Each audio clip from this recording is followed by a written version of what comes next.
I knew you used my laundry detergent because I secretly put bleach in it.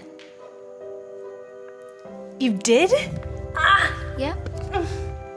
And I knew the cinnamon bun tasted like toothpaste because, well,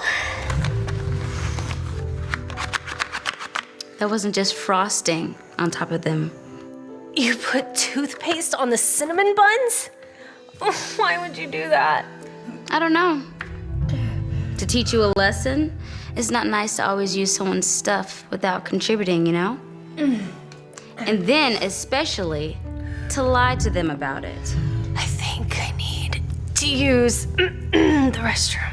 Well, if you had just stayed away from my juice, like I asked, then you wouldn't have drank the laxative I put inside of it. No, you didn't. I did.